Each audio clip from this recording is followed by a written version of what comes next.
To Section 70 of the Illinois Open Meetings Act, the February 5th, 2021 gubernatorial disaster proclamation and the written determination of the Zoning Board of Appeals chair. A public hearing can be held by audio and video conference without a physical quorum. Due to public health concerns, this meeting is being conducted via audio-video conference. This meeting is also being recorded and live streamed at lakecountyil.gov/watch-ZBA to allow members of the public the ability to watch the meeting. In-person attendance has also been made available on the first floor of the Lake County Permit Facility, 500 West Winchester Road in Libertyville. And as a reminder to board members, if you're able to share your video, please do so. And if you would mute yourself when you're not talking to avoid any background noise, that would be appreciated. With that, we will do a roll call. And Brad, if you would do that.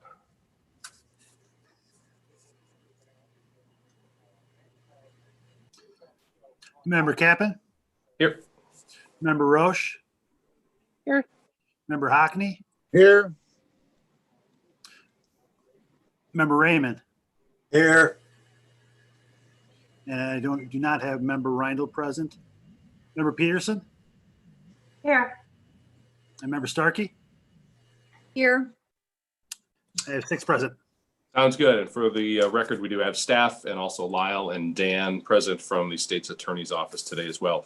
If we could do the pledge, I've asked Member Starkey to lead us in that, if that's okay. And I don't know if they've got the graphic for the pledge.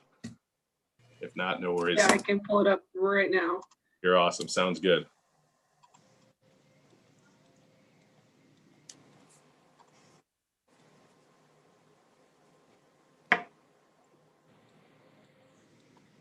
There we go. Member Starkey, we'll turn it over to you for the pledge. I pledge allegiance to the flag of the United States of America and to the republic for which it stands, one nation, under God, indivisible, with liberty and justice for all. Sounds good. Thank you, Linda. Appreciate it. Good morning to everybody again. We are here today to discuss with the Lake County State's Attorney's Office best practices for conducting zoning hearings for the Board of Appeals. Before that, I just wanted to check with staff in case anybody would have to sign off early. Any updates from staff on meetings coming up in February, March, or anything we should be aware of before we turn it over to Lyle and crew? We do have a variance hearing that's on your agenda that's coming up on the 25th.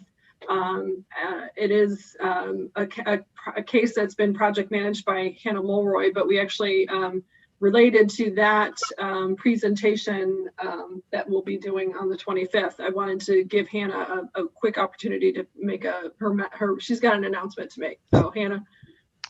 Good morning, everyone. Thank you, Krista, for giving me a moment. I think we're recording, so I'll introduce myself, Hannah Mulroy, Senior Planner with Lake County Planning Building Development.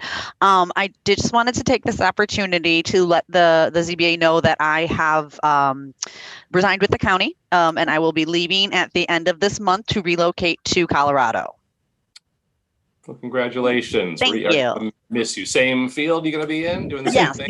Yep. So kind of a hybrid of the sustainability, environmental work I've done with like current planning, kind of site plan review. So pretty excited about it. My husband and I are looking forward to it. Neither one of us has really left Wisconsin for the most part. So with that, though, I wanted to let you all know, because I think this will be one of the last opportunities I have to do so. And because the hearing was rescheduled from the 11th to the 25th due to an issue with the legal notice, I'm actually going to be out on the 25th. So Brad is going to be presenting that case from me, on my behalf, I should say. So I will be sending the staff report probably in the next day or so. I'm just waiting for Eric to give it back to me. But so everything's going to kind of come from me, but Brad's going to handle the day of. Great. Sounds good. How many years have you been with us? I was trying to remember. 6, actually. I just had my 6-year anniversary, believe it or not. Good for you. Well, thank you. I know I speak on behalf of the board. You were awesome to work with. And I know sustainability was kind of your passion. So I know you will do great out there. And when we come visit Colorado, we'll expect clean air and clean water and all that good stuff. I'll do my best for you. Sounds good. Thanks. All right, thanks, guys. So much. You bet. Krista, anything else from staff? Just that we have I assume everybody got the email yesterday.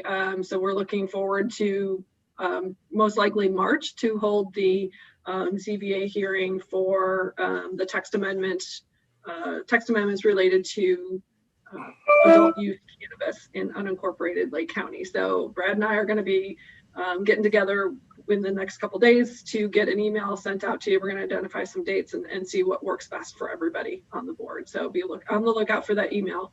That's all I have for you guys right now. Great. Sounds good. Appreciate it. Just a little background before Lyle takes over. For the new board members, at least, we asked for this a couple months ago.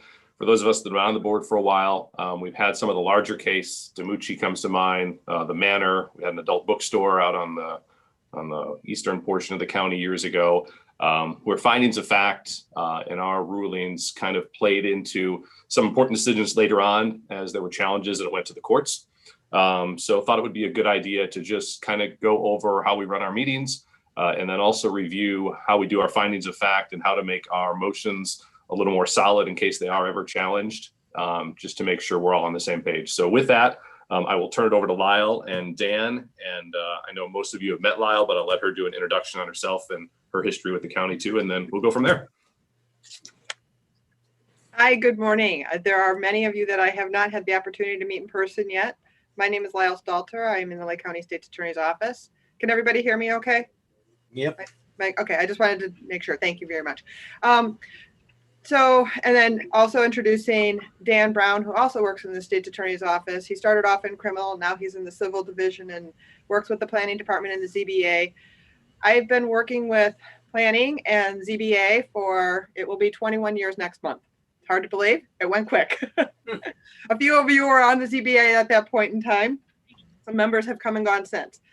And as Chair Keppen pointed out, we like to come and talk to you every once in a while, just kind of make sure that you guys are all up to speed with respect to requirements. And now we have a lot of new requirements with the Open Meetings Act and things coming up, but also just some of the challenges that we see in litigation, just to make sure that everything that you're doing as a board is what's required by the statutes and the ordinance. And then that way it helps if there's any kind of questions or challenges or objections that go beyond what your decision is. So that's kind of the purpose of this meeting today. So thank you for inviting me and letting me come and talk to you.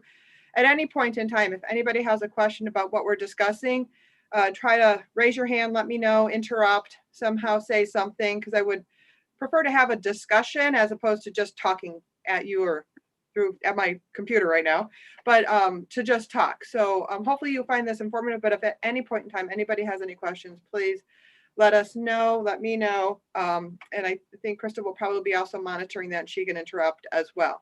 So I'm gonna start, I'm gonna share my screen. Let's see if this works. I have never actually had to do this before. Give me a second.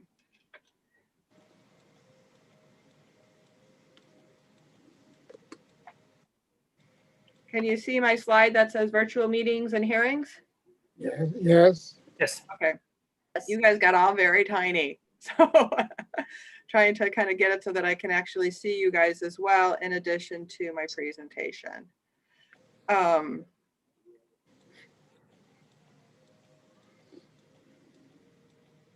So this aspect is not my forte.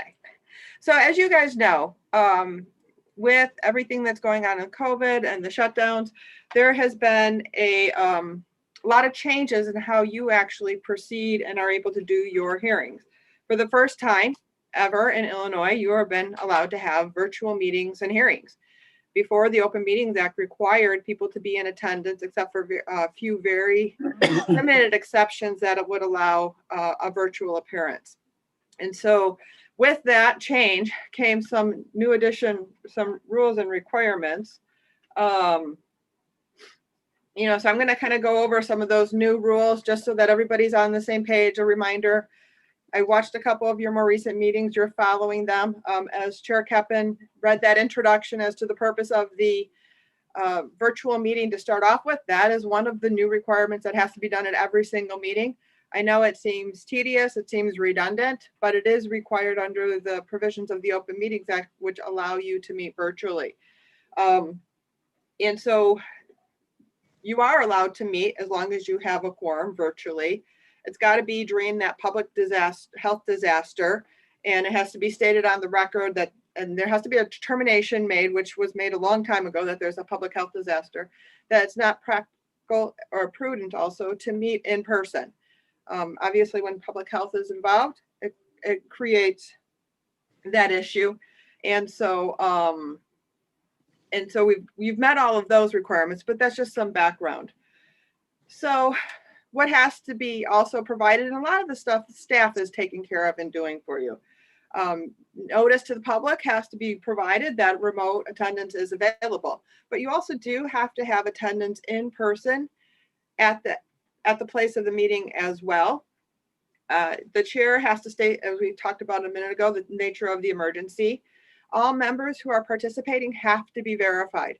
It is the recommendation, and as member Chair Kaplan had indicated, that if you are participating in the meeting as a board member and speaking or taking a vote or taking action, you really should have your camera on so that the public can observe you as if they were at the meeting. I'm not going to ask you to have your cameras on now. That's up to you as to whether or not you want to have it on. But when you are actually hearing a matter and being observed and being able to interact with each other through the meeting, you want it to be as if you are actually physically present in the same room as a meeting. So it is our office's recommendation that you do have your camera on and available so that people can see. And we also have to verify that all members can hear each other and hear the discussion. And so that's one of the things that is taken care of through that roll call vote, and knowing that everybody is present, but that we can hear you and that you can hear the discussion.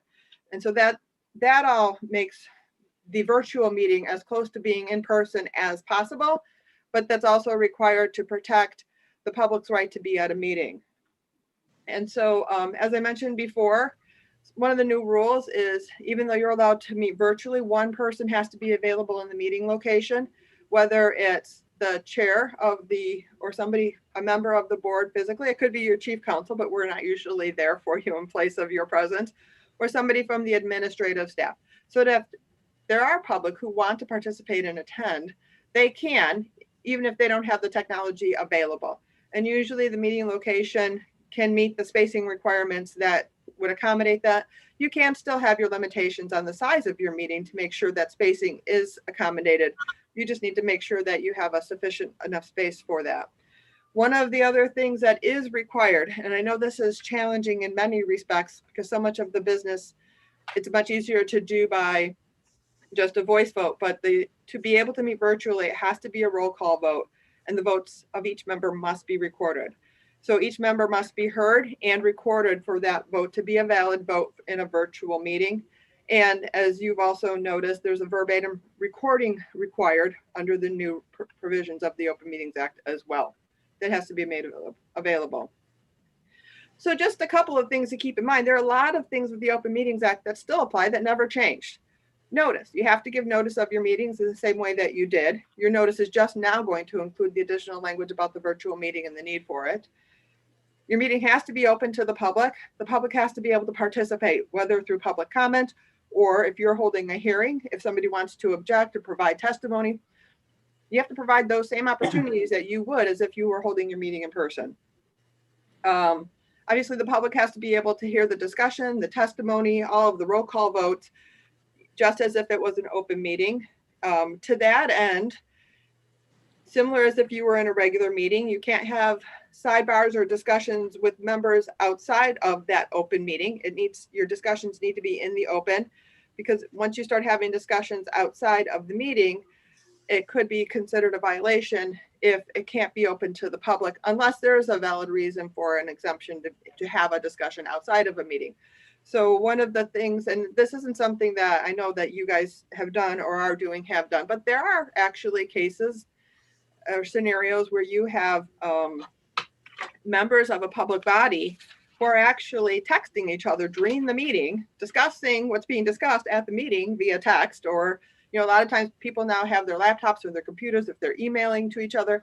That's a discussion. And if it's a discussion about a topic item or an agenda item for that meeting, that is a violation of the Open Meetings Act. Those discussions need to be held in open and in the public. Like I said, it's not something that I'm aware that anybody in the ZBA is doing, but just there are cases that people have done that.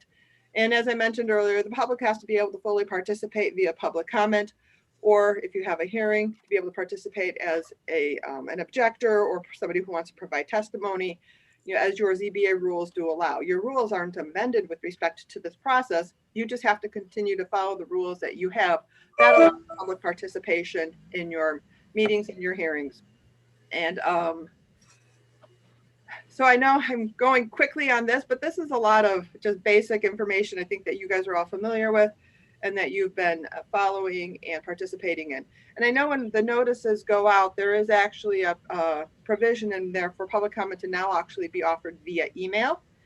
And so a lot of times those emails are read at your meetings, but at a minimum, they should also be provided or made part of a record, definitely when you have part of it as your a public hearing that you are conducting on a particular matter. Like I said, that was a lot of brief information about the Open Meetings Act and where we are now with being able to do any virtual meetings. Does anybody have any questions about any of that or concerns on how you're processing or proceeding with that? I'm not seeing anything. Go ahead. Real quick. The one thing we don't always do, but we have the option to do, which I think some board members forget, is to go into closed session during meetings too, if we have to sidebar and talk. Can you explain that? Because do we technically have to have it on the agenda in case we want to go into it, or is it something we can just go into? We don't use it a lot, but I think it's important to remember that we have that ability. So to be able to go in an executive session, you have to have it on your agenda as to the reason that you would go into an executive session. So, and this is something that we can kind of get into a little bit later in the discussion as well, but let's touch base on it now. And if there's further questions in the process, after we talk about the findings of fact and you're conducting your hearings, then we can go back to it again. So the Open Meetings Act does allow an executive session for deliberation of a body. And that is what it does. For it, because before a decision is made, there needs to actually be a consensus and some decisions made with respect to your findings of fact, what your decision is going to be. You're not making your decision in your executive session, of course, but you can go in and discuss the evidence and the information that was provided. The most applicable context is the jury.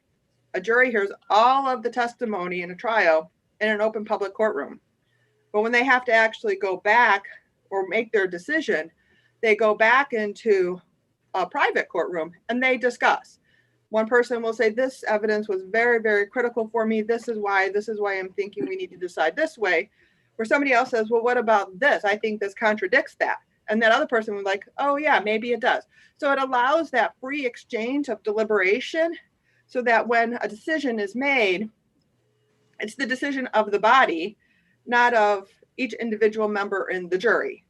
And so the ZBA is similar, that you can go into executive session. My recommendation would be that it would be on your agenda. And if you always put it on your agenda, you're allowed to.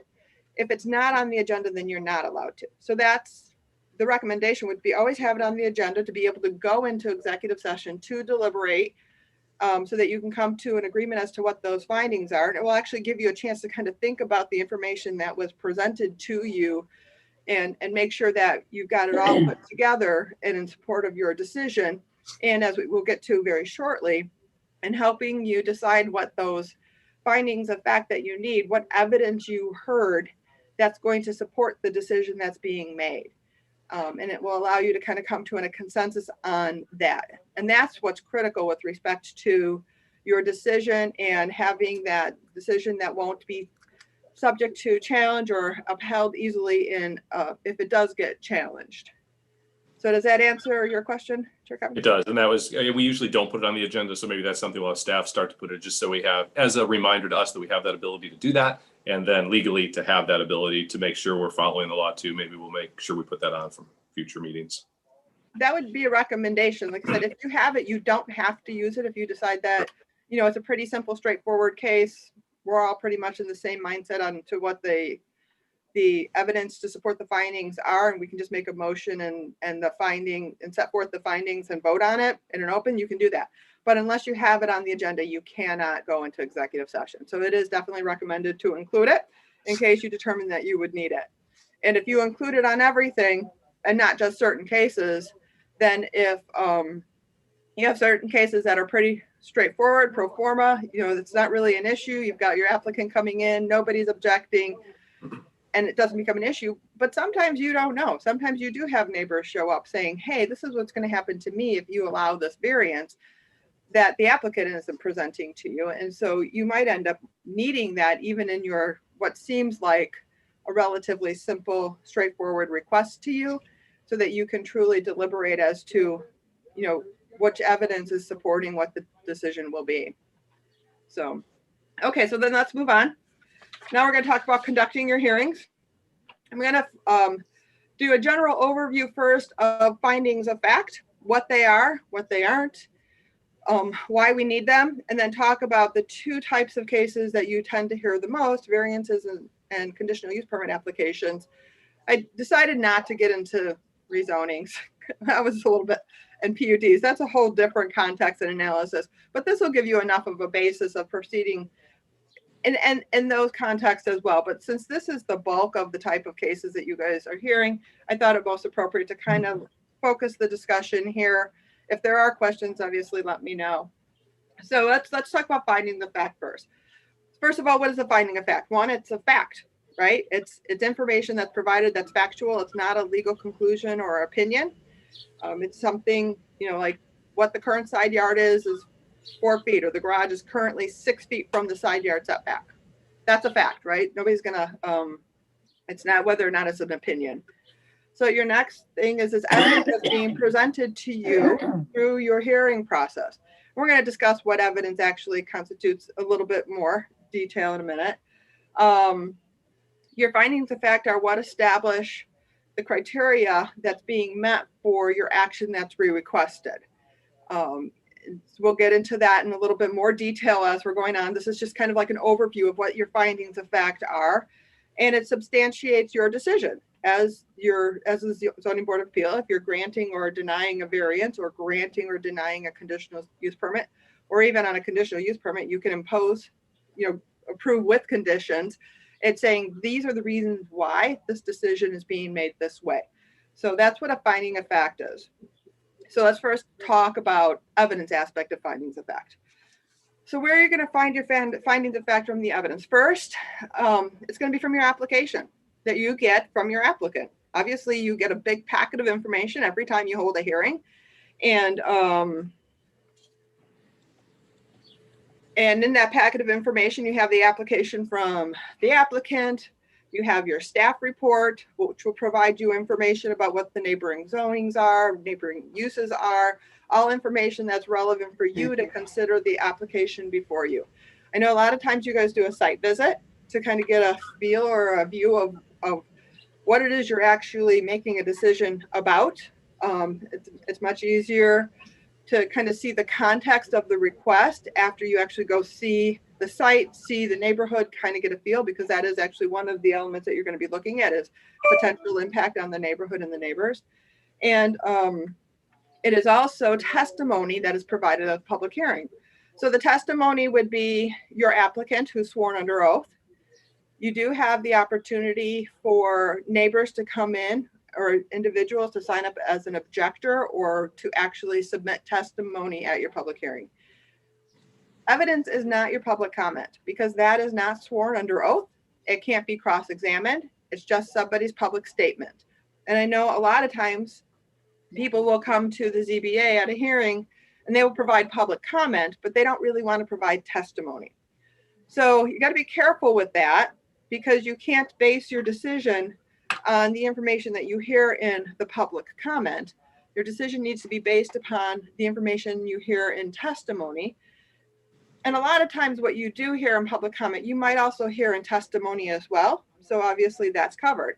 But if somebody makes a public comment about something and there's no testimony or evidence in the record about that, that is not a valid basis of evidence to base a decision on, because it really does have to be testimony and evidence that's presented at the hearing that can be questioned or cross-examined. Or you think of it this way also, board members, is that if somebody makes a comment, a public comment, you don't have an exchange with them trying to understand the context of their comment. They make their comment, they sit down. If somebody's offering testimony or an objection, if there's something that you're uncertain about or unclear about, you would ask that person questions. You want to make sure that that record is clear with respect to the information that they are presenting. That would be considered evidence, testimony evidence that you can use. The one thing that's very important also is it's not ex parte communications. So if you have an objector who's coming up, a neighbor to the applicant comes up to you before the meeting and says, you're all gathered for your meeting, and they come up and say, you know what, I need to talk to you. I really don't like this, and this is why. That could be an ex parte communication. That is not testimony, and that is not evidence. That can be considered by you and should be considered by you. We'd also caution you, and I'm going to kind of get to that next slide because it just talks about really what an ex parte communication is. I'm going to read this one, and I hate to read slides, but I'm going to read this one just to emphasize my point as to what ex parte communication is.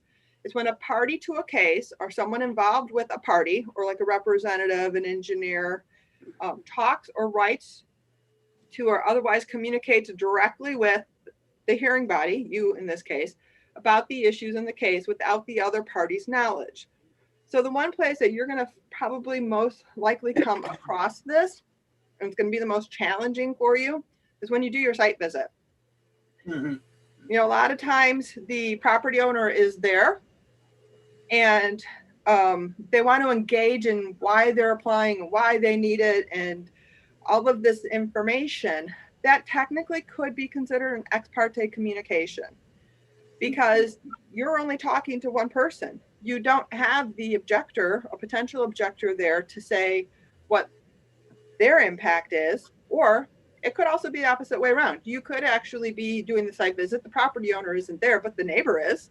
And the neighbor comes over and talks to you. Say, I can't believe this person's asking for that. This is what's going to happen to me, and you shouldn't approve this. That would be an ex parte communication because you have the neighbor who's trying to give you information about the case or the application that you are going to be deciding on in an open public meeting. And so I would caution you, please try. I know it's very, very difficult, but do not engage with property owners or neighbors or anybody on the site about the application and what's being considered. If you need some language on how to get away from that discussion, you can even just say, our attorneys say. I'm fine with putting the blame on the state's attorney's office to say, you've been advised to not communicate about the application. Any information that you want to present, you can present at the public hearing. And just kind of leave it at that. And if they try to keep engaging you, you can reiterate that. And if you say it enough, people will stop talking, believe it or not. And that is honestly the challenge of being in an appointed position, or even our elected officials have that same challenge when they're trying to, when they're involved with their constituents and they're also involved in litigation. And how do we be a good representative public official, essentially, but yet not engage in that kind of communication? It's just a very challenging scenario. It could open up the issue to an objection if it's found out that there was this discussion had, that there was information presented there that wasn't brought out at the hearing or the testimony, that it impacted the decision, and that now somehow it wasn't a fair, open process, a public hearing, as the context is requiring. The statute and the ordinance requires that public hearing, which allows all of the public to be aware of all of the information that you're making your decision on. So if you guys have any further questions about that, or maybe how to not engage or disengage from that kind of discussion, feel free to call either Dan or myself. We can talk to you. And like I said, I know being out in the field and looking at the sites and trying to get more information so that you can make an informed decision, kind of puts you into that middle of that scenario. And you don't want to not be a good representative of the county, but yet you also don't want to risk the veracity of the public hearing and the information that you're going to be getting. Lyle, can I ask a question? Go ahead. What is your opinion on light conversation? For example, what they want to talk about the weather or the Super Bowl that might be coming up, and they don't want to be cold-hearted. They want to engage, but how do you keep them at arm's length when it comes to the meeting? Well, I mean, I can't tell you to not have any type of conversation with somebody about the property. If they want to just say, hey, it's really cold out, how you doing? you know, that's fine. And I think everybody has a different comfort level with respect to that. And some people feel like they can engage in that light conversation and keep it at that and be able to shut it off as soon as it transitions into something with respect to the application or the hearing. Every member is different. Every person has a different comfort level. If you feel like you can easily do that, then that is not an ex parte communication, because the requirement that it is about something that's going to be before you. Obviously, the Super Bowl and who's playing or the results of it wasn't something before you, whether or not you like the halftime show or which commercial you like the best. That's not an issue that you're ultimately deciding. So light talk isn't considered an ex parte communication. If you are the type of person who, once you engage in that conversation, you have a very difficult time disengaging from it when it gets to that next level of saying, hey, you know, here's the real issue for me. Here's my hardship. You can see this. When it starts transitioning into the elements of the application and what you'll be considering, if you would need to be able to say, you know what, I can't discuss that with you. You can present that information at the hearing for everybody to hear. And if you're comfortable with, and if you can't say that, then I would suggest that you just start off with disengaging from the start. Does that make sense? Does that distinction? Okay. I know it's challenging, you know, and being an attorney in the state's attorney's office, as I said, for 21 years, you know, several of my colleagues are now judges and judges that I appear in front of. We talk, we chat when we're at bar functions together. We talk about kids, we talk about weather, we talk about anything that's not the case pending before that judge. And that's acceptable. It doesn't mean you can't have any type of interaction or communication with anybody. It just can't be about the matter. And, you know, the judge also knows that that's a requirement. It's also a requirement of the judge in our case. But as an attorney, I know that's a requirement. The challenge that you have is the individuals who are coming up and talking to you don't realize that that is puts you in a challenging position, that is not something that you should be in doing. And that's where you have to actually be the one who can be a little bit more forthright and say, we can't have this discussion now and here. Eric, I see your hand up. Yes, another scenario that might come up relatively uncommonly, but I'm sure it's come up in the past for ZBA members. They'll arrive at the property, or what they think is the property, with their case materials in hand. And in sort of accessing the property, or what they think is the property, they may get kind of turned around and not really understand what the ground conditions are in relation to the case. And so if an individual happens to be present, for example, the property owner or a neighbor, the ZBA member might be tempted to ask a question. So I'm here, you know, to do a site visit, member of the ZBA. I just need to understand where the addition is going, or, you know, what side of the property you're looking to put the you know, the structure, because I'm confused about the geography here.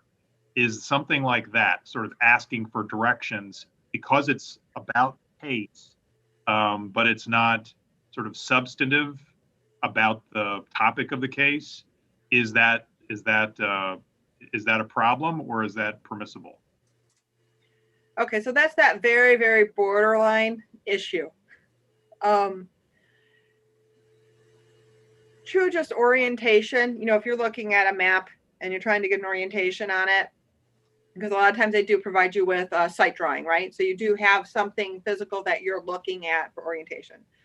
That arguably is not truly an ex parte communication, because you're not asking and they're not giving you information with respect to advocacy, trying to get a result or a decision from you. However, once you start in that discussion about the application, it easily transitions into the reasons why they need it, or what their, you know, for a variance, what their hardship is, and how they came up with this, and how they're here, and who they talked to. And the challenge is that it so easily transitions into that next level of clearly an ex parte communication. Our office would recommend trying to not engage in that.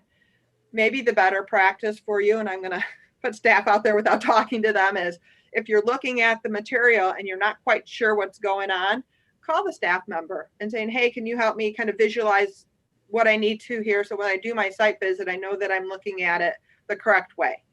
You know, that I've got the proper orientation, that I can see what's going where. That's the better practice. I know staff is busy and you might be driving around and all of a sudden say, hey, I'm in the area, I'm just going to stop by. I know this is coming up. You know, you might not always have that opportunity.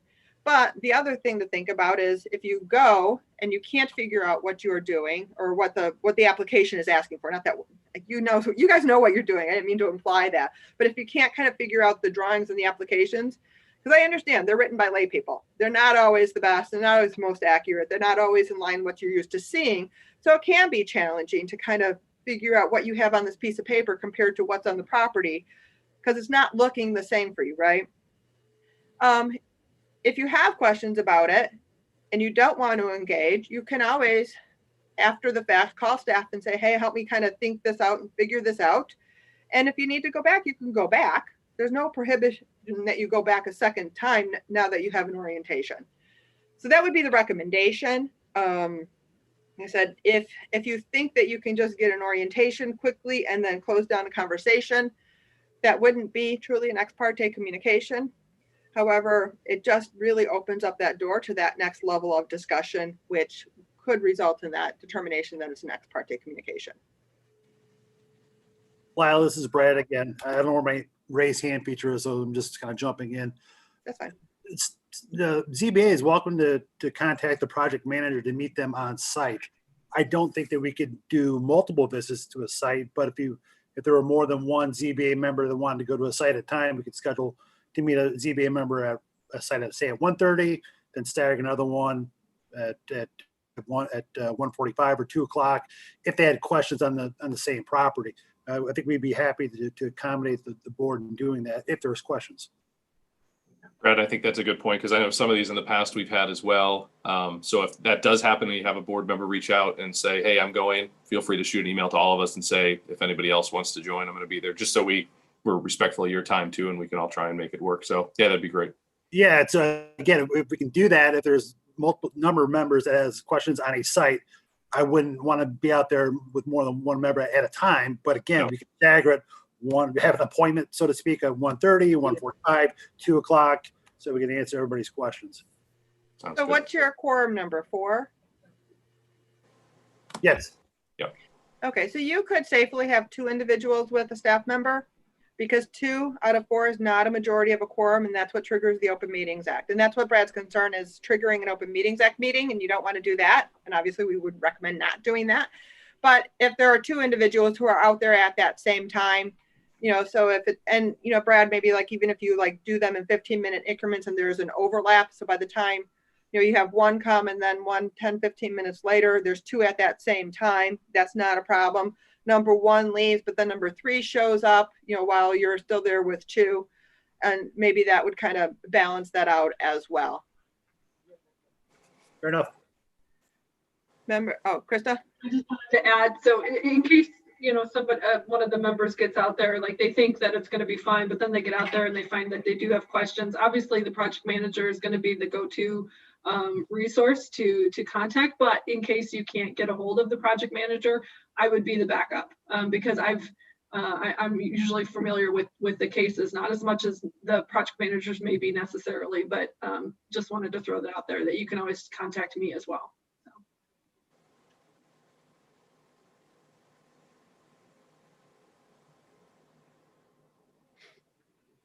And I think that in some circumstances in advance, if staff, when we're preparing the case materials, realize that the case is very complicated or that the site conditions are very complicated, we may take some extra effort to prepare materials to help orient the property, like photographs with an arrow showing this is where the shed's going to be.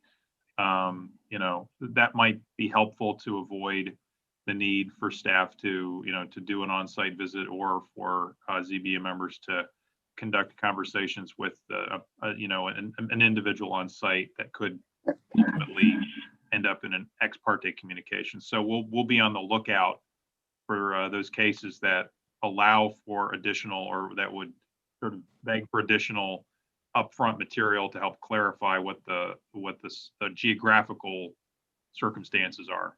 And that might avoid some of that complication.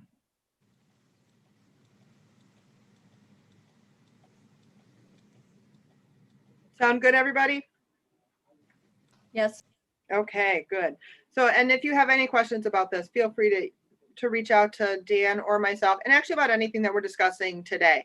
We're definitely more than happy to be here to help you through some of this process. I don't know everybody's background to know how much public body experience that you have with respect to the Open Meetings Act and hearings. And so I'm kind of going under the presumption that nobody has very much. And so that's the sounding board. So I was not trying to be too basic. I just wanted to make sure that we're going back and making sure that everything is covered. So let's move on to the findings of fact. And Real quick. Yeah. Member Peterson had just chatted a question asking if staff could provide a phone number for the case managers, just in case they are out there, and just the name so they have that reference. So if staff just would make a note of that, that would probably be helpful for all of us too. Yeah, we'll definitely get that out to you guys, both the work phone numbers and cell numbers. Great, thanks. Sounds good. Sorry, Lyle. Nope, no worries at all. Sounds like a great plan to go forward to help make sure that you aren't putting in that precarious position of trying to be a good public citizen board member and yet also not get into a position where you feel like that you can't be responding to information. And so, so let's talk about findings of fact. We're going to go first basically over findings of fact and why we have them. They're critical. And so, first of all, they are required by the statute. The statutes that give the county the authority to issue variances and gives the county the authority to grant conditional use permits requires findings of fact to be made along with those decisions. And because they're required by statute, they're also required by the UDO, which is the ordinance, obviously, that you are enforcing and implementing as you are making your decisions and you're hearing the evidence and testimony. The other aspect of it to kind of think is it demonstrates not only to the applicant, but to the public and just generally that the decision was rationally based, that it was based upon which evidence that was presented to you as a board. It wasn't based on because I don't like this person or I really don't like any commercial development at all. It establishes that there was a basis for that decision that can be found on the information that was presented, which then gets to the point, that it's not arbitrary, that it wasn't just because I'm having a bad day or my neighbor's mad at me, so I'm not going to give anything to anybody neighbor kind of thing. That it was based upon careful consideration of the information that was presented to you as a board. And it does, if there are challenges or reviews, it makes it a lot easier to substantiate the decision and provides for an efficient review in the future, because anybody has the right to appeal your decision, whether or not it's the property owner, if they didn't get what they wanted, or your applicant who didn't get what they wanted, or if it's a neighbor, an objector who thinks that the decision was wrong, they have the right by law to challenge that. So making substantiated findings of fact helps that review process go much more effectively and efficiently. As Chair Keppen pointed out, we've had a couple of challenges. We've had a couple of challenges with respect to the Midlothian Manor property and how that went forward and the findings of fact. And there was much hearing in court with respect to what the findings of fact were. There was a lot of discussion between the parties on that. So let's on to the next slide. What is a finding of fact? So now we know why we have findings of fact. Let's talk about what it is. It's evidence. It's evidence from the record. And as we talked about before, your record is the information that's presented at the hearing, whether it's the testimony of the applicant, the testimony of an objector or a neighbor. Remember, it's not the public comment, it's the actual testimony that's taken under oath, that's sworn to you. And it could be the questions of an applicant by an objector or the questions of somebody by you. That's information presented at the hearing. It's obviously we talked about get a little bit more specific. It's the application itself, the testimony, not based upon that ex parte communication that you had out in the field, because we're not doing that anymore. And it's relevant to the criteria of the application. So if you have, so that we're going to kind of get into what the different criterias are, and kind of see what type of evidence might be relevant or not relevant to it. And the other aspect of a finding of fact is not a conclusionary finding. It's based upon that fact that's presented to you. You know, conclusionary finding is that garage is too close to the setback. The finding of fact would be, the fact that could be presented to you is the setback requires 10 feet, that garage is listed as 6 feet. So those are facts, that's not conclusion. And I know that seems like a nuance of a distinction, but it's helpful in actually helping you formulate your findings. And it's also not the general, for the reasons stated in the application or for the reasons stated in the testimony or in the staff report. That's conclusionary because it's not any specific evidence that was presented at the hearing or in the application that you are making your decision on. It's just a general overall, because everything looks good, we're going to approve it. That's not a sufficient finding of fact that could survive a challenge. So we talked about the non-conclusionary finding, and it's, I think this is a duplicate slide. I apologize about that. So variance, I thought I had removed that one. Let's go on to a variance. So this is a specific type of application that you as a board would hear. Somebody's going to come in and ask for a variance from you. Why do we have findings of fact in a variance proceeding? Because the UDO and the statute require it. And the UDO provides that all decisions on zoning variances shall be supported by findings of fact specifying the reasons for the decision. So that's a specific language. Your decision, whether or not you're going to approve or deny the variance or vote in favor of or against, because I think everything is done in the affirmative.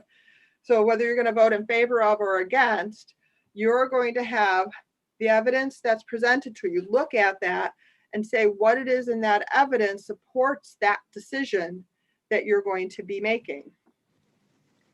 So let's look at the criteria of a variance so that we can kind of analyze what some findings of fact, appropriate findings of fact might be.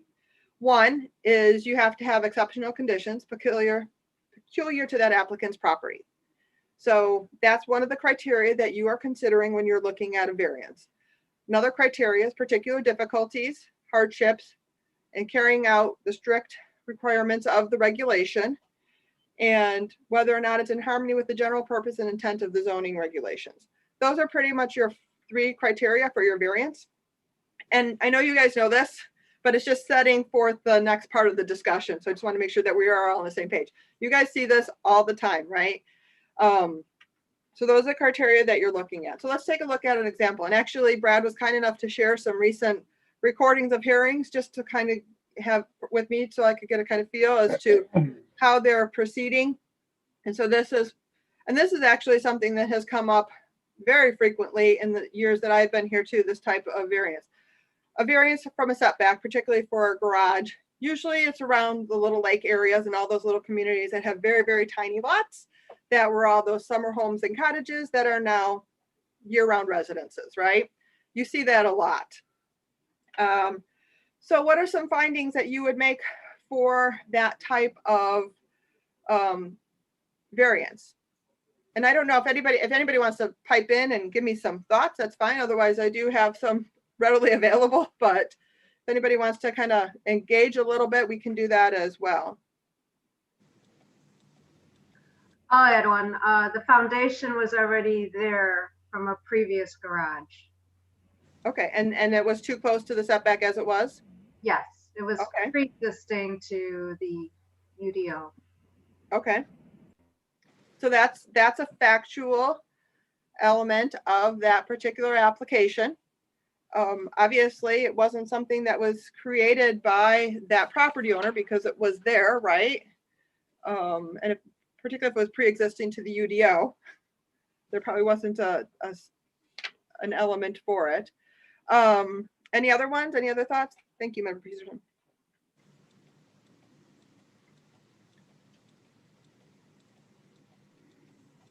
I'll jump in just to get the conversation going. So the lot, if it's a lakefront lot, all of the other physical improvements on the property on this very small lot make it impossible to put the garage in any other spot. It is the only physical spot available for building a garage, and it happens to be within the setback. Okay. That's a good one. Thank you, Eric. Often it has to do with where the well and septic are located. It's a very good point, Member Hackney. Because obviously you can't put your garage on top of your well or septic, right? Right. So, and it kind of gets to what Eric was indicating as to the size of the lot and the other improvements there. It can't go anywhere else. And sometimes it's just the topography of the lot. Right. Right, like you don't want to cut down a beautiful old tree.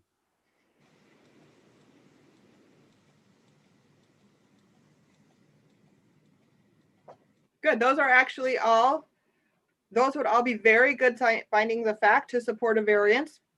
So some of the other ones that I came up, and this was, like I said, based upon a recent case hearing before you, the platted lot size was small, and it kind of gets into what Member Hockney and Eric had indicated, is that there really are no other options with respect to what's on this property, where you have your well, your septic, where you have your residential structure. There are no other options than to have this particular, the garage in this particular location.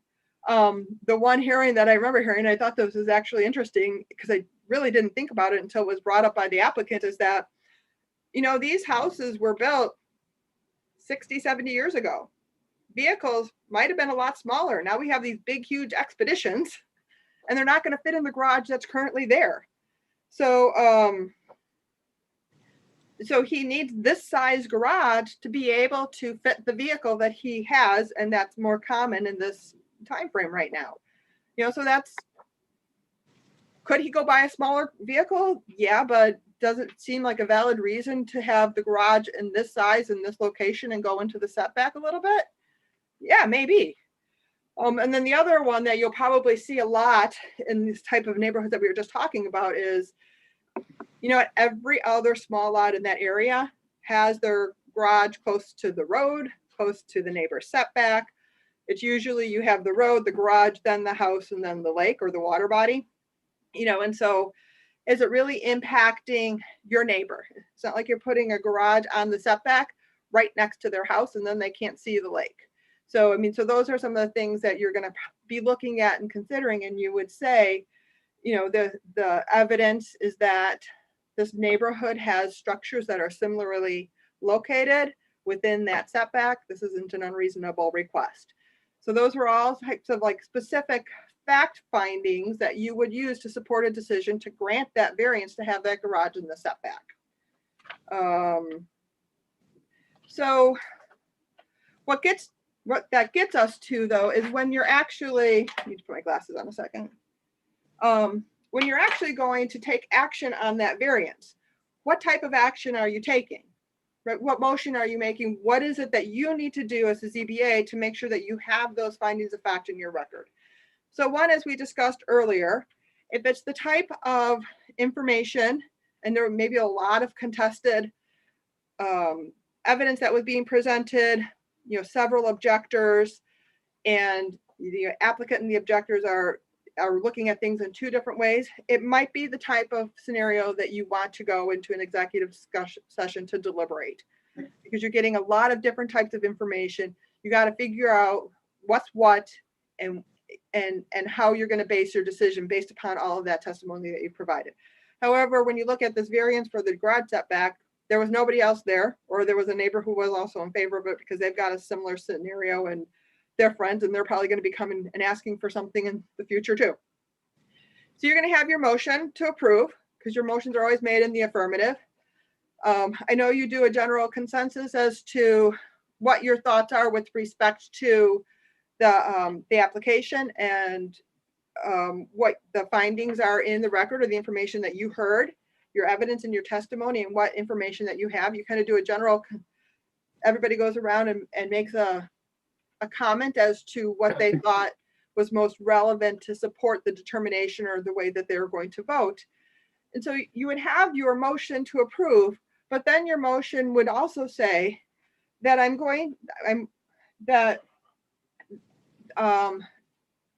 because this platted lot size was so small, because of the location and the septic, the garage cannot go anywhere else on this property, because it's not going to have a negative impact on the neighborhood, because the surrounding neighborhood has a similar scenario set up. There are other structures that are close to the setback. This isn't going to have a negative impact on the neighbors or prevent them from enjoying or using their property. You're going to include those, you should include those with your motion. So those specific reasons, that specific evidence that you heard in the testimony and that you read in the application, that would help support you and that would help support that decision. And so you have your motion, and then you would include the basis for your motion, the reasons for it, to support why you would take a vote in favor of it. And then obviously you're making your motion and you're doing your findings in one vote. You could do them in separate votes if you want, but it seems like it's easier for you as a board to do them together in one. The one thing that I would maybe give some suggestions on how you're doing this as you're going along. I mean, you have your criteria that that the applicant has to meet to be able to establish that. Maybe if you're just taking notes as you're have a piece of paper with your 3 different criteria on it, and if you find there's particular evidence or testimony that supports that criteria, jot a note under that particular criteria as to what that evidence or testimony was. Now it's right there in front of you. You don't have to kind of like think through all of the information that was presented to you and how to incorporate it into your findings. You've got that as you're going along. And I know usually the motion is made by one person. If somebody wants to add additional finding, you would ask to amend the motion to include that additional finding. Your challenge probably is more so if you have a consensus that you're not going to approve a particular application. And we can use this variance as an example as to how you could go about doing that. So as we talked about, your motion is going to be in the affirmative because you know that they're always made in the affirmative. The general statement of the board and the various members was, I can't approve this because one is, there are several other locations on this lot that would be just as appropriate for this job, this particular garage that wouldn't require a setback, or this garage is actually more than a garage.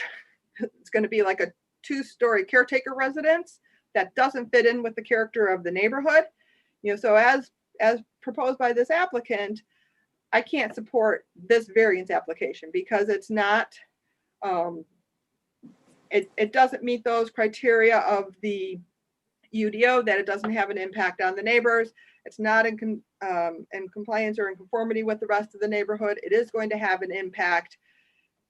Those could be criteria that you could find based upon the evidence that was presented to you. Obviously, it's kind of hard without having an actual testimony of one that you would have denied that would support that determination that variance, that you're going to vote no on that.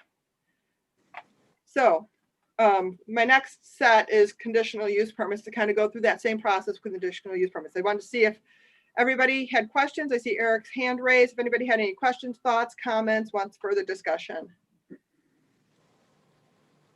Well, real quick, and maybe what we'll start doing, we go around, we always say, how are you feeling, is usually my analogy that I ask. Everybody says, I feel good about it, I'm in favor of it.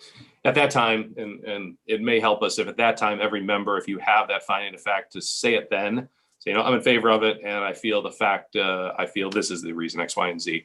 That in turn would then help, because it's a lot of times we put the motion maker on the spot, and you say, okay, and Maria does a lot of them too, and I used to do a bunch of them too. And you try and get them, but then that helps Maria or it helps Linda or whoever say, all right, Denny said it's the only spot on the property, and Marv said it's the only spot because the well, and those are the things. So maybe we can help each other out by, during that time, just blurting out your findings of fact that'll then help that motion maker. That's a good suggestion. And Chair Kaplan, as chair, when you have that motion, if you're not hearing that there are findings, you can also prompt your member to say, and what are the bases, what are the facts or the findings that will support that you wanted to present for the motion. Absolutely. Does anybody else have any thoughts, comments, questions? Eric, you're raising your hand again. So it's a technical matter that sort of deals with the mechanics of making the motion. So if, when Chair Keppen kind of goes around the table and asking for folks' temperature on the case, and it's pretty clear that the majority of the members of the ZBA are not inclined to support the request for variance, the motion still has to be made in the affirmative. Right. When the person who makes the motion, does that motion in the affirmative have to be accompanied by findings of fact? Or instead, could it simply be a motion to approve, and because there's consensus on, among the boards informally that, for X, Y, and Z reason, the findings don't support an affirmative, an affirmative vote? Is it is the process of getting those findings into the record more along the lines of each member when they vote on that case, reciting what their specific findings are and not supporting the emotion? What are the mechanics essentially of that process if the board is not inclined to support the request? Okay, so that's actually the more challenging scenario to get through. Mhm. Partly because, as you pointed out, and we've discussed a few times, you are required to have your motions in the affirmative. And I understand it's going to be denied. You can do one of two things. The member making the motion can say, I move to approve. And then they could say, but the findings to support not voting in favor would include, and put all of those findings that would support the denial of the application. I know it's very challenging to think in that negative context. It really is. So the other alternative that you can do, if you find this easier to do, because as Chair Keppen had pointed out, you do a member poll before you actually even take a motion and vote, right? So everybody's pretty much knows where the other members are standing on the particular and how the matter is going to go. You could do the motion to approve, take the vote on that. However, after that, you do have to have findings made to support that decision. You still have to have those findings. And so if you want to take a separate motion on what the findings are to support the denial of the application of the variance request, you can do that as well. But when it's a denial, the findings to support that denial are going to be much more critical than if it's an approval. I'm not trying to downplay the findings for approvals, because if it's a denial, that applicant might feel strongly enough that you didn't follow the process completely and fully and set forth those findings to support the denial of the application to challenge it then in court. And so that's why that process is going to be more critical, making sure that you have those findings if you're going to do a denial. But like I said, it's up to you as a board as to how you want to proceed with that. There's no statutory requirement one way or the other. It can be as if it was you were going to vote in favor of, you could include the motion and the findings that would support not granting or not voting in favor of that motion, or you can do them as two separate votes. But reminder, all votes have to be via roll call. So, because we're in virtual meetings. Did you have further thought, Eric? Yeah, so in response, one idea that the board might consider, after doing the temperature check, so to speak, would be to, if it's clear that a majority of the members are not inclined to support the case of the proposal, they might motion to go into executive session to develop a more very clear set of findings in the negative, and then go back into regular session to make the motion with and I kind of like the idea of making the motion in the affirmative, but saying, but I will not support the motion because of XYZ findings. And then that would be, instead of having to take two different votes, you're taking one vote. And then if all of the other members have already concurred in executive session with the basis for those findings, or with the specific findings that are recited by the motion maker, then they could basically say, I'm voting in the negative for the same reason.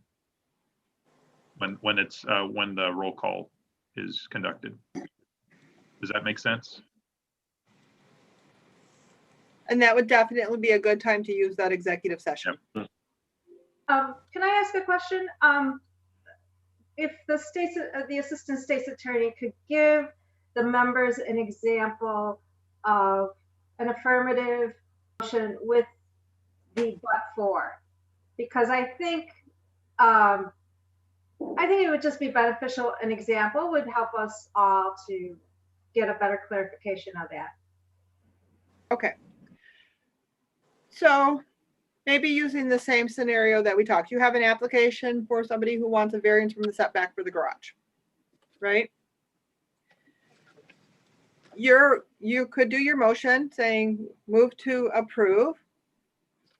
However, I'm going to vote no because the lot size is big enough that the garage doesn't have to encroach into the setback, or the new proposed garage does not have to encroach into the setback. There is plenty of other locations on that property that the garage could be. And the only reason that it would be that the need for the encroachment is because the person just wants more space, kind of thing. That there's not it's not truly a hardship because there are other locations on the property. If somebody says, well, we have, I'm trying to think of some other elements, or one of the other elements could be, it's a, one of your criteria is that it has to be in harmony with the general purpose intent of the zoning regulations. That having this setback encroachment is not in harmony with the zoning regulations. It's going to have a negative impact on the neighbors because you're now putting your garage right next to their kitchen window and they now have no light space. That could be the information that was presented at the hearing from the objector saying, or if they want like a 2-story garage as opposed to a 1-story garage, something to exceed a height variance, that height is going to now have a negative impact on the neighbor, and it doesn't substantiate the need. One thing that you're probably most likely going to find with respect to variances is one thing they have to be able to establish is they didn't create the hardship themselves. So you might be able to find that the other structures that they put up the year before, knowing that they needed this new garage, were not necessary structures, and it doesn't, that they created this requirement that their garage can't be where that needs to be on their lot and stay within their setbacks without a variance.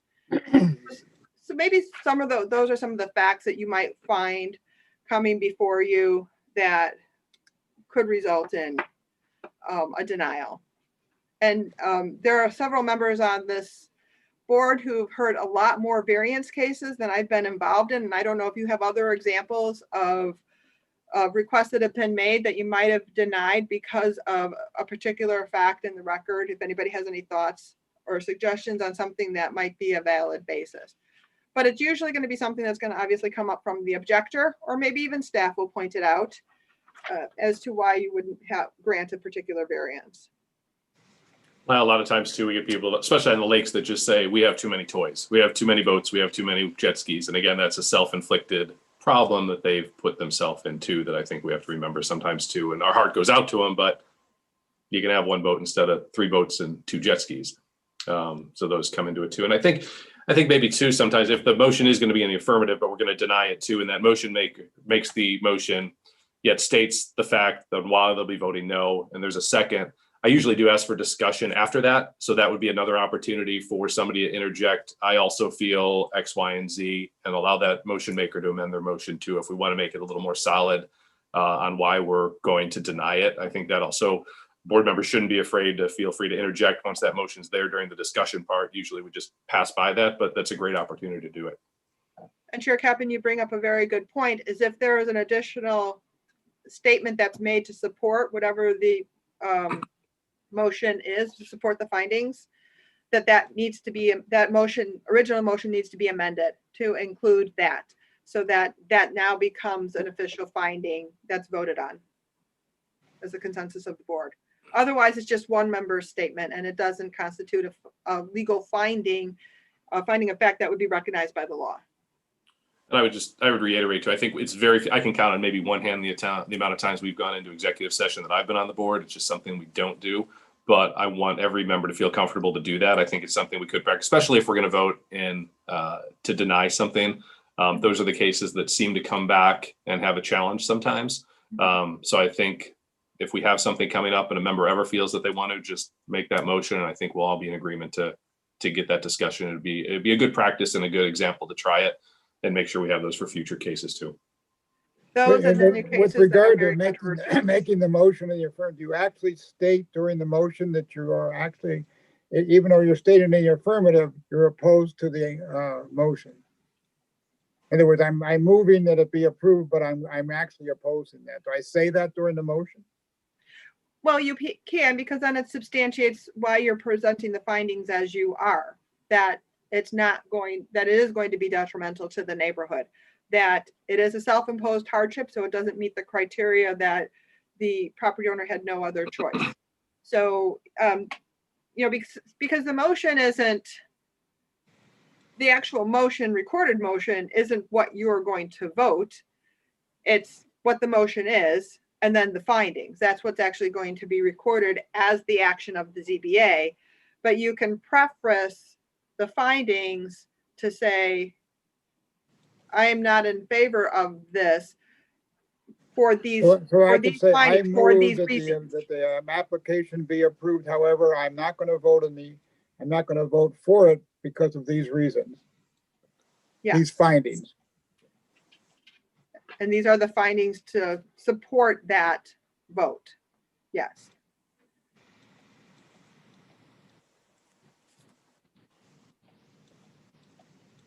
And I know it does get confusing, and Brad always does a good job reminding all of us that a motion in the affirmative is to deny, is usually Brad's words, I think. So schematically it gets confusing sometimes, but Brad always does a nice job reminding us too, just so we keep on task with that. Yes, he does.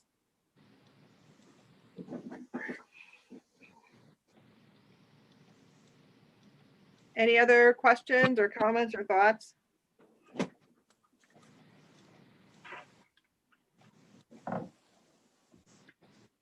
No?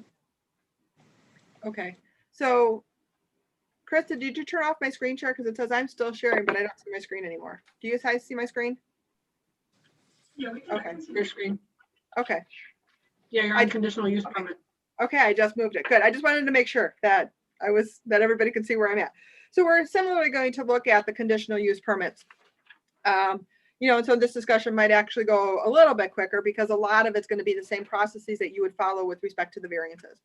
But let's just kind of see where we're at with respect to conditional use permits. The UDO specifically provides that the ZBA shall recommend approval with conditions, or denial of the application based upon the conditional use approval criteria. And there's a long list in your UDO as to those criteria that are considered for a conditional use application. And then it also provides that all decisions on conditional use permits shall be supported by findings of fact specifying the reasons for the decision. Same language that you see for the variance. It's also required pursuant to state statutes that you have those findings of fact. The one thing that's different with conditional use permits, as you know, is that you can approve with a condition. And so outright as proposed, you might deny. But if there's a condition that can be imposed that would alleviate one of those negative impacts that you found out about through the hearing process, you can impose that condition. And so that's going to ultimately be part of your process, is whether or not there's any conditions that need to be imposed as well. And I know a lot of times staff will provide you recommended conditions based upon the proposed use to mitigate any negative impacts on the neighborhood or that would not be in compliance with the UDO. So, so your criteria, and there are many criteria for a conditional use permit, is that the use in its proposed location will be consistent with the stated purpose and intent of the UDO. You want to go read through that whole process. I didn't include every single one of those elements, but you're familiar with that. You've heard these several times. That the use complies with applicable standards of the UDO and including all use standards. And here's where you're probably going to get most of your findings. It will not have a substantial adverse impact on any of the following. And this is where your long list of the adjacent property, the character of the neighborhood, your natural resources, infrastructure, the public site, or any other matters affecting public health, safety, and general welfare. And that's a good catch-all. But it allows you to look at the evidence that's being presented to you, either from the applicant, through the staff report, from objector testimony, to see that each one of these criteria will be met without a substantial adverse impact. So let's use another recent example. And actually, I never even asked Krista what the status of this one was. You had a ZBA hearing for a heliport, a private heliport, right? Not too long ago. So some of your findings, if you're going to move in favor of it, you know, and I'll forego the discussion unless you guys want to include some comments of stuff that you considered. This is not a hearing that I listened to know what all of the facts were that were presented. I did see the application. So these are just some general thoughts that I had as I was kind of looking through an example for a CUP to kind of discuss today. The flight path and hours will not have a negative impact on the neighbors. You know, I'm sure that's a big concern with a heliport because helicopters are loud and they're noisy. And if you've got something flying over your house at 2 o'clock in the morning or hovering over your house at 2 o'clock in the morning, it's going to wake everybody up and nobody's going to have a good day the next day, right? So you're going to, maybe that's one of the elements of some of the information or testimony that was provided to you. You know, this flight path is really along the interstate area and then coming over. It's not going over residential neighborhood areas. It's staying over industrial commercial use. So that would support a finding of approval because there's not going to be a negative impact on those neighbors. The area that the heliport is in itself is an industrial area or neighborhood. So that would kind of get into those criteria that is not going to have a negative impact on the neighborhood. You're not putting it right next to somebody's house, that it's an area that already has commercial, you know, it's already that character of the neighborhood would support this type of use. Maybe another finding that you would use to support it is that there's not going to be any impact on the natural resources. You know, with the flight, the pad for the heliport is limited. There's one small structure. It's not going to be in a wetland. It's not going to, the impervious surface amount isn't going to cause an undue stormwater issue in the area. So no impact on the natural resources. There's no protected species. Anything along those lines might support that. So you're going to go through each one of those criteria that you would have and make similar findings that it's not going to have that negative impact if you're going to vote in favor of. However, you know, as we were just talking about, if you're going to vote against something, you're going to have look at the evidence that was presented and make the finding to support the denial of the application. You know, that it is going to have an impact on the neighbors. They're going to be hearing the helicopter at all times of the day. You know, and the proposal is 10 to 12 flights per day. That's not an incidental use. That's a major use that's going to have an impact. I mean, if you found that the neighborhood wasn't primarily industrial, you just wanted to, you know, that there's going to be an impact with respect to the other uses that are out there. You know, there's a assisted living facility nearby where people are around all day long. I mean, whatever that information that you were presented at the hearing and in the application to support the determination are similar to what you would want to use. I don't know if anybody remembers any of the facts that they heard in this application and some other elements that they would consider as a basis for making the decision.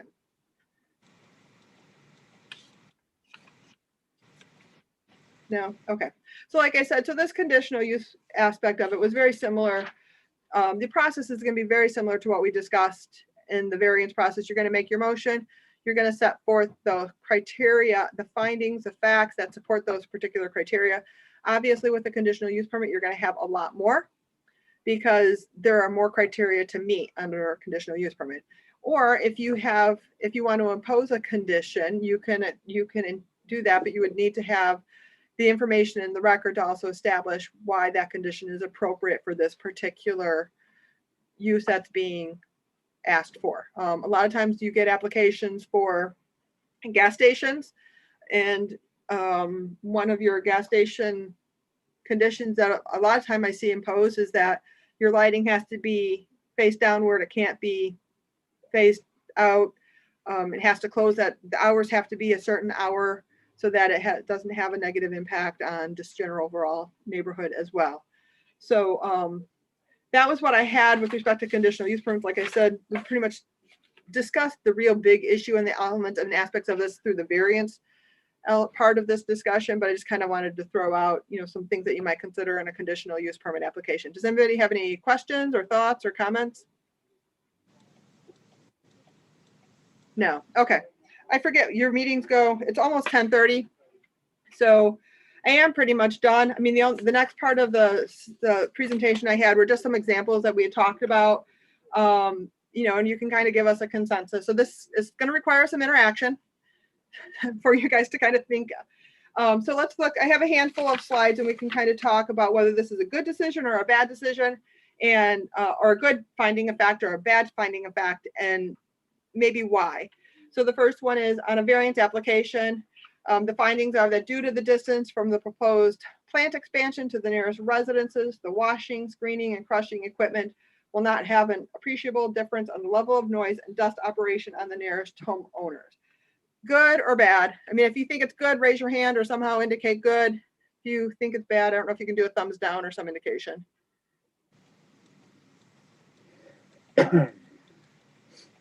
Member Starkey, you're saying it's good? I think it's good. It's specific and measurable, and those are good things. So, yeah, I think. Yeah, no, I agree. It's good, and it's also considering the criteria that are relevant to that particular application, right? Which is one of the things that you want to make sure that your findings are addressing as the criteria that are relevant. Okay, so let's. Anybody have any further comments on that one? No. Okay, we'll move on. So, finding fact, good or bad? The proposed use and its proposed location will have substantial adverse impacts on the adjacent property. Good or bad or so-so? I'll throw a so-so in there.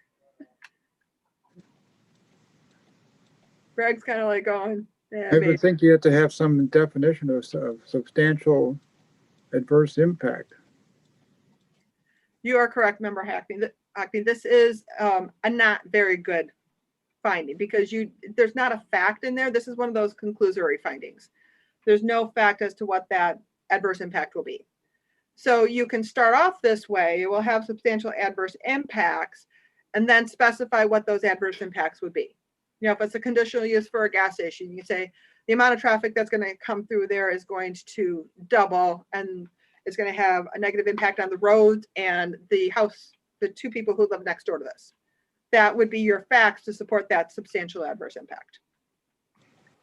Any questions on that? Okay, moving on. So finding a fact, good or bad. So then I mixed between variance and conditional use permit just because it was easier to do it that way. The variance should be approved according to the application and site plan.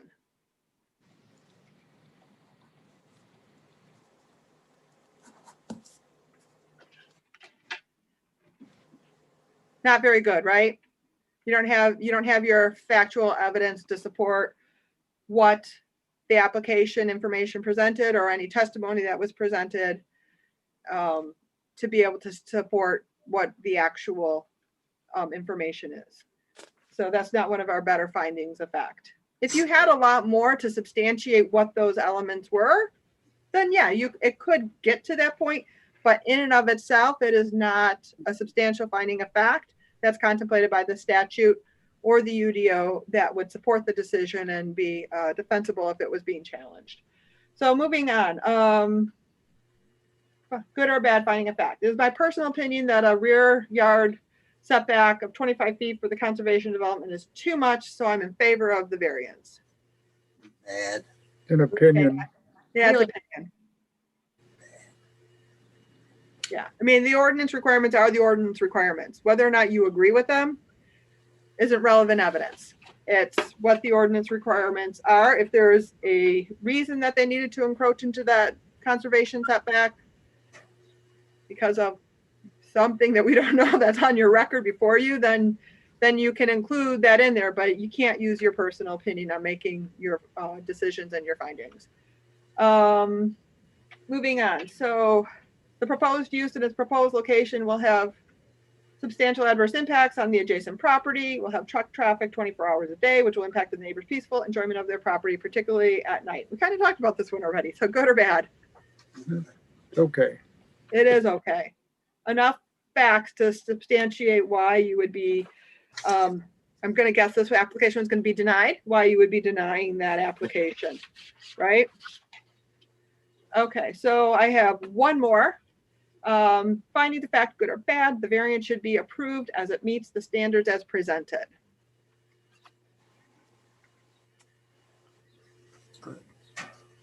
Need a little bit more factual information in there, right? What those standards are and what facts, what evidence was presented either in the application or in the testimony to show what standards were being met, right? And this is one, I think, that we're at fault sometimes. We do become lazy sometimes on this one, and you'll see that, I think, in the transcripts that we just say based on the standards or based on what staff presented with the standards. So that is something we need to be cognizant of, I think, too. That's a question I have. The fact, isn't the staff report part of the evidence that's presented? Yes, Isn't it is that part of, yes, you're correct. So You're correct. By making that reference, aren't you actually saying that what you're agreeing with the staff report, which includes all this, in this case, all the criteria? Well, it includes the criteria, but it doesn't actually say what criteria is supporting your decision, because the staff isn't the one who makes a decision. They're there just to provide you some information. So this alone as a finding is not sufficient. But this, with maybe some things that you point out from the staff's report and the evidence and the information presented to you, would be sufficient. You could read it from the staff report. Right. Yeah. Yep. You know, and as you're reviewing your applications that are submitted to you in that staff report before you're looking at before you actually go into hearing, you can highlight the things that are sticking out to you. You know, and so that when it comes to time to actually make that finding, because the challenge is you can't just base it on the staff report, because you have to base it on all the evidence that's presented. So the staff might say something, and actually there have been some staff reports that I've been involved in where the recommendation was to not approve. But you have to say what it is, what the basis of that was, not just the staff report, because the staff report isn't making, and the staff aren't making the decision. Or really arguably they're not even supposed to be making a recommendation. They're just supposed to be providing you with the factual information for you as a board to make an informed decision. And your decision needs to consider that, the application, and all of the testimony and evidence presented at the hearing. And by just focusing on just the staff report, you're excluding that other information that you're supposed to be listening to and considering in making your decision. So that was my last example. Now we're to the last slide on questions. If anybody had any questions or follow-up, you know, obviously if after all of this and you're thinking about this information, if you have any questions and want additional information from our office, you can contact either me or Dan, or you contact staff and they would get us in touch with you as well. They might be easier for you to get a hold of than us sometimes. More than happy to help you and be a resource to make sure that you're making your decisions and establishing the findings in the best way that you can to protect your decisions and to protect the process for all involved. So I didn't have anything else unless anybody else had any questions, thoughts, comments. Maria's got her hand up. No, my question was already answered. Thank you. Oh, Yeah, I was thinking that was from before. Yes. Okay. I think maybe the one thing for the newer members on here too is there have been times that we've been named in lawsuits that come before the county just based on cases that we've had. Can you maybe explain to the newer members just how that works? And sometimes, in some cases, the state's attorney's not been able to represent us because they may be representing the county or might not be experts. So we get outside counsel to represent us. So maybe just a background on that. So if it ever does come up we're aware how that works again. Okay. So yeah, if somebody doesn't like your decision, they have the legal authority to challenge it. Everybody has the right to ask for a review. A review of a zoning board of administration decision would actually go to court as an administrative review process. And it really depends on how the matter came to you as to what role the state's attorney's office would be involved. So generally we represent you as a board. However, there are certain times that we actually represent staff. And if we're representing staff, we can't represent you as a board. So and it really depends. Some attorneys don't have an issue with that dual role aspect of it. Some outside counsel have a huge issue with it and they'll raise it even before the hearing. So in those cases, the two that I can think of off the top of my head, one was Midlothian Manor, which was a request for a conditional use. Well, I mean, it came to initially to staff as an administrative decision on a use determination. And they appealed that, and the process in the UDO on appealing of administrative determination is it comes to you on that first the first appeal. So the ZBA then hears that case. So when that decision, the appeal of the Eric Wagner's decision, the director's decision, was heard by you, the state's attorney's office was in the role of representing the staff in that hearing. And it was really very similar to a judicial hearing where both sides had attorneys, both presented witnesses and evidence and information, opening arguments, closing arguments. Objectors were able to participate and through that whole process. Because the state's attorney's office, so there was a determination that somebody didn't like that decision, so they appealed it to the court. Because the state's attorney's office was already acting as the attorney for the ZBA or for the staff, we could not be the attorney for the ZBA, because once you get outside of that ZBA process, it is a conflict with court. And so outside counsel would represent the ZBA. Our office is involved in actually hiring outside counsel because the state's attorney's office is always involved in hiring outside counsel, even when we have a conflict. But once outside counsel is hired, our office steps away of any process that involves you, any legal discussions that involves you. I think we come to the meeting, introduce who your counsel is going to be, and then we leave and we let you talk with your counsel. Because we want to protect that attorney-client privilege that the ZBA has with that counsel. So, but then there are also times that the state's attorney's office isn't really involved in the staff aspect of an application. And I remember one very, very, very long ago. I want to say it was a variance for a deck into the setback, and actually, interestingly enough, on a conservation easement. They wanted the deck to go into the conservation easement. It was denied by the ZBA. My personal opinion is rightfully so, because but they didn't like that denial, and because it was a ZBA variance, it went directly to the circuit court on appeal as an administrative review. In that context, because the state attorney's office was involved only in its role as an attorney for the ZBA, we represented the ZBA in that court litigation because we didn't have that conflict. We weren't representing staff. It was the applicant who presented their information. Staff did their staff report, but they're not an advocate one way or the other in that hearing process before you. In those contexts, then the state attorney's office does represent the ZBA and will proceed on the ZBA's behalf. So it really kind of depends on where it's coming up. Obviously, if it's something that we see that there's going to be a conflict, we let you know right away. We talk with Eric Wagner, probably Chair Keppen, let you know that we're going to have to get outside counsel with this particular matter and why. And we, like I said, state attorney's office hires, we introduce, and then we step away from that process if outside counsel is needed.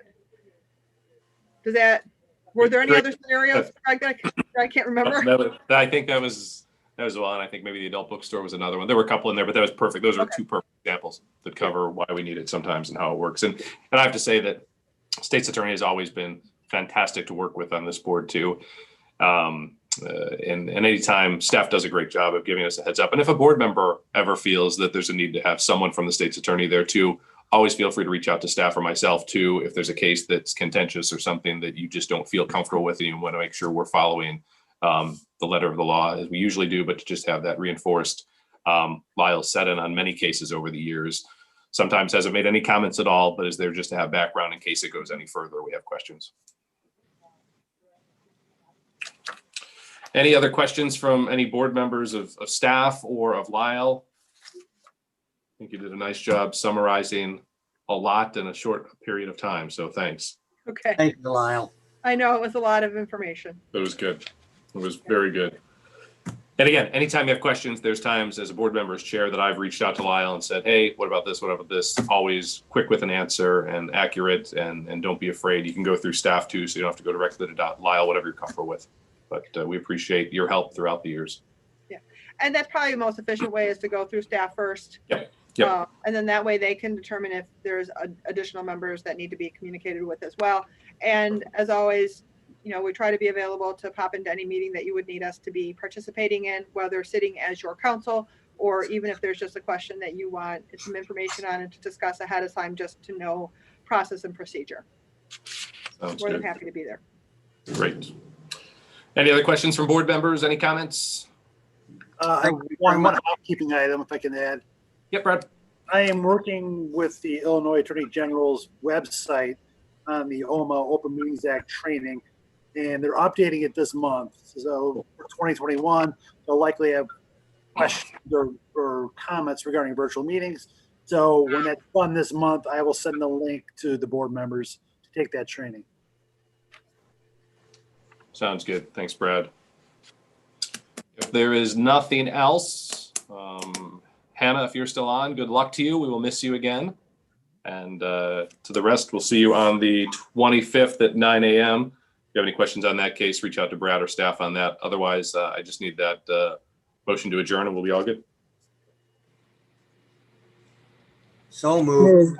Sounds good. We are adjourned at this time. Thank you to everyone. Thanks for sitting through this too, and we'll see you on the 25th.